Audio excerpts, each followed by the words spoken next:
నమస్కారం. జిలేబీ గారు రాసిన ఒక అద్భుతమైన తెలుగు వ్యంగ్య కథ. ఇంటర్నెట్ మాయాజాలం నుండి తప్పించుకోవడమనేది ఎంత అసాధ్యమో, ఎంత హాస్యభరితమో చెప్పే ఈ విశ్లేషణలోకి స్వాగతం. ఏమాత్రం ఆలస్యం చేయకుండా వెంటనే మొదలుపెడదాం. రోజూ ఉదయం లేవగానే ఫోన్ చూడటం, ఎడతెగని నోటిఫికేషన్లు, సోషల్ మీడియా. అబ్బా, ఈ ఫోన్ పక్కన పారేసి ఎక్కడికైనా కొండల్లోకి పారిపోతే ఎంత బావుండో అనిపిస్తుంది కదూ. మనందరికీ ఎప్పుడో ఒకప్పుడు ఖచ్చితంగా అనిపించే ఉంటుంది. సరిగ్గా ఈ డిజిటల్ ఫెటిగ్ అనే పాయింట్ దగ్గరే మన కథానాయిక జిలేబీ ఒక సంచలన నిర్ణయం తీసుకుంటుంది. మొదటి భాగం, బ్లాగ్ సన్యాసం. అసలీ బ్లాగ్ సన్యాసమంటే ఏంటి? సింపుల్ అండి. నిరంతరం ఈ బ్లాగులు రాయడం, చదవడం లాంటి వాటితో జిలేబీకి పూర్తిగా విరక్తొచ్చేస్తుంది. అందుకే కనీసం సెల్ఫోన్ సిగ్నల్ కూడా దొరకనే ఏదైనా మారుమూల ప్రదేశానికి వెళ్ళిపోయి ఏకాంతంగా బతకాలని డిసైడ్ అవుతుంది. ఈ ఎలక్ట్రానిక్ ప్రపంచానికి పూర్తిగా గుడ్ బై చెప్పేయడమే ఆమె ప్లాన్. కానీ ఇక్కడొక చిన్న ట్విస్ట్. తను బయల్దేరే ముందు ప్రతిదాన్ని అనుమానించే అయ్యరుగారు అనే వ్యక్తి తగుల్తాడు. ఆయనేమంటాడంటే, నువ్వెళ్ళిపోతే నీ రెగ్యులర్ బ్లాగ్ రీడర్ లేవైపోతారు. పాపం వాళ్లని పనిలేరివాళ్లగా చేసేసి వెళ్ళిపోతే ఆ కర్మఫలం నీకు చుట్టుకుంటుంది సుమా అని భయపడతాడు. చూసారా, ఇంటర్నెట్ ప్రపంచంలో మనల్ని వదిలిపెట్టని ఎమోషనల్ బ్లాక్మెయిల్ ఎలా ఉంటుందో కదా. అయినా జిలేబీ వదల్లేదు. కాని ఇక్కడే ఇంటర్నెట్ అడిక్షన్లో దాగి ఉన్న అతిపెద్ద ఐరనీ బయటపడుతోంది. సన్యాసం తీసుకుందామనుకున్న ఆవిడ ముందుగా ఒక నాటకీయమైన వీడుకోలు టపా రాస్తోంది. ఆ తర్వాతేం జరిగిందో తెలుసా? తన ఫాలోవర్స్ ఏమంటున్నారో, తనను ఉండిపోమని బతిమాలుతున్నారో లేదో చూడ్డానికి ఏకంగా 4 రోజులు వెయిట్ చేస్తోంది. ఆ తర్వాతే బ్యాగులు సర్దుకుంటుంది. ఇదొక్కటి చాలు ఆన్లైన్ వ్యాలిడేషన్కి మనం ఎంతలా అడిక్ట్ అయ్యామో చెప్పడానికి. ఇక రెండవ భాగం, హిమాలయాల ప్రయాణం. సరే, ఆ కామెంట్లన్నీ చదివి ఆనందించాక అయ్యర్గారి ఆశీస్సులతో మన జిలేబీ హిమాలయాల వైపు పయనిస్తుంది. ఇక్కడే అసలు కథ మలుపు తిరుగుతుంది.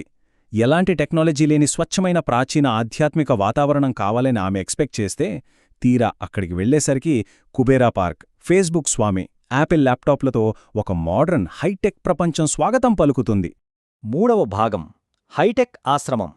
ఇంటర్నెట్ మాయలో పడకూడదని పారిపోయి వస్తే ఆ ఆశ్రమం కూడా టెక్ ప్రపంచానికే జిరాక్స్ కాపీలా ఉంటుంది. లోపలికి అడుగు పెట్టగానే ఆవిడకు కనిపించిన బోర్డేంటో తెలుసా? జగద్గురు శ్రీశ్రీశ్రీ ముఖపుస్తకానంద స్వామి ఆశ్రమం. అవును, ముఖపుస్తకమంటే ఇంగ్లీష్లో ఫేస్బుక్ అన్నమాట. ఈ ఒక్క పేరుతోనే ప్రాచీన ఆశ్రమం అన్న ఆవిడ కవరేజ్ మొత్తం ఎగిరిపోతుంది. ఇక్కడ రచయిత టెక్ ప్రపంచాన్ని ప్యారడీ చేసిన విధానం మాత్రం అల్టిమేట్. అసలు అక్కడున్నవాళ్ల పేర్లు వింటే మీకే అర్థమవుతుంది. ముఖపుస్తకానంద, యూట్యూబ్ ఆనంద స్వామి, ట్విటరీదేవి. ఇక ఉత్తరాలు చూసేదేమో జీమెయిల్ ఆనంద. కంటెంట్ మేనేజ్మెంట్కి అక్షరముద్రితమాయి. చూసారా, ఆధ్యాత్మిక గురువుల పేర్లు, వాళ్ల పనులు అచ్చమన సోషల్ మీడియా ప్లాట్ఫామ్స్కి, కార్పొరేట్ ఉద్యోగాలకు ఎంత పర్ఫెక్ట్గా సెట్ చేశారో. ఇదంతా చూసి జిలేబీకి పిచ్చెక్కినంత పనవుతుంది. మొదటి నిమిషంలో క్లీన్ షేవ్తో ఉన్న మోడర్న్ స్వామి, 5వ నిమిషంలో జీరో సైజులో ఉన్న ట్విటరీదేవి పరిచయం అవుతారు. ఇక 10వ నిమిషానికొచ్చేసరికి ఆ ట్విటరీదేవి ఏకంగా యూట్యూబ్ ఆనంద స్వామిని తన ఎక్స్ బాయ్ఫ్రెండ్ అని చెప్తూ ఆయనపై వాలిపోవడం చూస్తుంది. సన్యాసుల వాతావరణం ఇంత క్యాజువల్గా, ఇంత మోడర్న్గా ఉండటం చూసి ఆమెకు ఫ్యూజులెగిరిపోతాయి. ఇదంతా నిజం కాదేమో, ఇంటర్నెట్కి బాగా అలవాటు పడిన నా బుర్రే ఇలాంటి భ్రమలను సృష్టిస్తోందేమో అని మనస్సుకు నచ్చజెప్పుకుంటోంది. ఇదంతా ఒక విష్ణుమాయా అని సరిపెట్టుకుంటోంది. కాని ఒక్కసారి ఆలోచించండి, ఇది నిజంగా భ్రమా, లేక మనం ఎంత దూరం పారిపోయినా మనల్ని వెంబడించే వాస్తవమా? ఇక ఆమె నేరుగా చీఫ్ స్వామి ముఖపుస్తకానంద దగ్గరికి వెళుతుంది. ఒక్కసారి ఈ విజువల్ ఊహించుకోండి. ఆయన తన వాల్ మీద కూర్చుని ఉంటాడు. అవును, ఫేస్బుక్ వాల్కి. ఇదొక అద్భుతమైన ప్రతీకనమాట. ఆయన ముఖం అక్కడే ఫేషియల్ చేయించుకున్నట్టు మెరిసిపోతూ ఉంటుంది. ఆయన ముందు ఒక యాపిల్ ల్యాప్టాప్. ఆశ్రమం అంటే ఇలా ఉంటుందా అని జిలేబీ షాక్ అవుతుంది. అంతలోనే ఆ స్వామి ఆమెను చూసి, నిన్నే పరదేవత నాకు చెప్పింది. జిలేబీ అనే ఒక ఓల్డ్ లేడీ రేపు నీ దగ్గరకు వస్తుంది అంటాడు. నా పేరు ఈయనకు ఎలా తెలుసు అని జిలేబీ మొదట ఆశ్చర్యపోయినా, ఏంటి నన్ను ముసలావిడా అంటాడా అని లోపల బాగా కాలిపోతుంది. అసలామె వస్తుందని ముందే అలా తెలుసు. అక్కడే ఏదో ఆధ్యాత్మిక జ్ఞానం దొరుకుతుంది అని వెళ్తే అసలు వాళ్లకు కావలసింది ఉచిత కంటెంట్ క్రియేషన్ అని తేలిపోతుంది.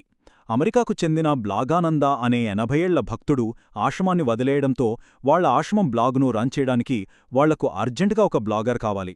అందుకే జిలేబీ రాక కోసం అలా ఎదురుచూశారన్మాట. ఇంతటితో అయిపోలేదు. ఆ స్వామి పక్కన ఉన్నవాళ్లతో గుసగుసలాడుతూ, మనదొక యూత్ఫుల్ ఆశ్రమం, ఈ ఓల్డ్ లేడీని బ్లాక్ రూంలోనే దాచేయండి, ఎవ్వరికీ కనిపించనేయకండి, వృద్ధాశ్రమం అని పేరు రాకూడదు అని ఆర్డరేస్తాడు. మోడర్న్ స్టార్టప్లలో ఉండే ఏజిజం, కార్పొరేట్ అహంకారం ఇక్కడ ఎంత పర్ఫెక్ట్గా కనిపిస్తోందో కదా. ఇక విశ్లేషణలో చివరి భాగం, దేవుడి జీమెయిల్. ఎంత దూరం పారిపోయి వచ్చినా మళ్ళీ అదే ఇంటర్నెట్, అదే బ్లాగింగ్ ఉద్యోగంలో ఇరుక్కుపోయానని అర్థమయ్యాక జిలేబీకి పిచ్చెక్కిపోతుంది. తట్టుకోలేక ఓ మై గాడ్ అని దేవుణ్ణి తలుచుకుంటూ మూర్ఛపోతుంది. అప్పుడు ఆకాశం నుండి ఒక ఆకాశవాణి వినిపిస్తుంది.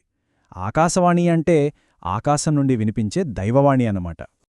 ఆ దైవవాణి ఏం చెప్పిందో వింటే ఎవ్వరికైనా నవ్వాగదు. భగవంతుడు ఇప్పుడు నేరుగా కష్టాలు వినేంత ఖాళీగా లేడు, మీ ప్రాబ్లమ్స్ god@gmail.comకి మెయిల్ చేయండి, ఇక నోరు మూసుకుని వెళ్ళి ఆశ్రమం బ్లాగ్ అప్డేట్ చేసుకో అని ఆర్డర్ వేస్తోంది. వినడానికి ఎంత విచిత్రంగా ఉందో చూడండి. ఆఖరికి దేవుడు కూడా తన భక్తుల ప్రార్థనలను ఒక జీమెయిల్ ఆటోమేటెడ్ రెస్పాన్స్కి అవుట్సోర్స్ చేసేశాడు. ఈ మొత్తం కథలో అద్భుతమైన సారాంశం ఒకటే, ఈ డిజిటల్ యుగంలో ఇంటర్నెట్ నుండి తప్పించుకోవడం అసాధ్యం. అది కేవలం కొత్త బ్రాండింగ్తో మన ముందుకొస్తుంది అంతే. మనం హిమాలయాల శిఖరాల మీదకు వెళ్ళినా మన డిజిటల్ అస్తిత్వం మనల్ని వదిలిపెట్టదు. మనం ఇంటర్నెట్లో లేము అనుకోవడం కేవలం మన భ్రమే. చివరిగా మనమొక్కసారి ఆలోచిద్దాం, మన సమాజం నిజంగా ఎప్పటికైనా డిజిటల్ ప్రపంచం నుండి పూర్తిగా డిస్కనెక్ట్ అవ్వగలదా? లేక మన డిజిటల్ సంఖ్యలకే ఆధ్యాత్మిక జ్ఞానం అని కొత్త బ్రాండింగ్ ఇచ్చి మురిసిపోతున్నామా? ఎక్కడికి వెళ్ళినా లాగిన్ అవ్వక తప్పదా? ఖచ్చితంగా ఆలోచించాల్సిన విషయమే.